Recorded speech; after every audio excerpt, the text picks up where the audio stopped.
La lecture pour ce 11 avril 2024 se fera de la première épître de Jean, chapitre 2, du verset 3 jusqu'au verset 17.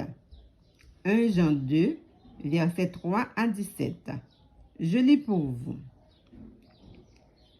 Si nous gardons ses commandements, par là nous savons que nous l'avons connu.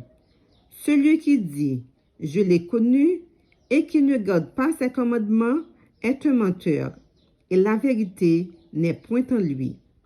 Mais celui qui garde sa parole, l'amour de Dieu est véritablement parfait en lui. Par là, nous savons que nous sommes en lui. Celui qui dit qu'il demeure en lui doit marcher aussi comme il a marché lui-même. Bien-aimés, ce n'est pas un commandement nouveau que je vous écris, mais un commandement ancien que vous avez eu dès le commencement. Ce commandement ancien, c'est la parole que vous avez entendue.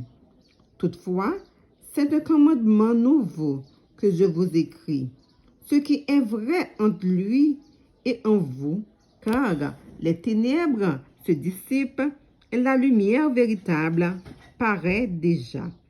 Celui qui dit qu'il est dans la lumière et qui est son frère est encore dans les ténèbres. Celui qui aime son frère demeure dans la lumière et aucune occasion de chute n'est en lui. Mais celui qui est son frère est dans les ténèbres. Il marche dans les ténèbres et il ne sait où il va, parce que les ténèbres ont aveuglé ses yeux. Je vous écris, petits enfants, parce que vos péchés vous sont pardonnés à cause de son nom. Je vous écris, Père, parce que vous avez connu celui qui est dès le commencement. Je vous écris, jeunes gens, parce que vous avez vécu le malin. Je vous écris, petits enfants, parce que vous avez connu le Père. Je vous ai écrit, Père, parce que vous avez connu celui qui est dès le commencement. Je vous ai écrit, jeunes gens, parce que vous êtes forts et que la parole de Dieu demeure en vous et que vous avez vécu le malin. N'aimez point le monde, ni les choses qui sont dans le monde.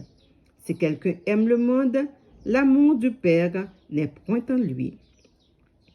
Car tout ce qui est dans le monde, la convoitise de la chair, la convoitise des yeux et l'orgueil de la vie, ne vient point du Père, mais vient du monde. Et le monde passe, et sa convoitise aussi.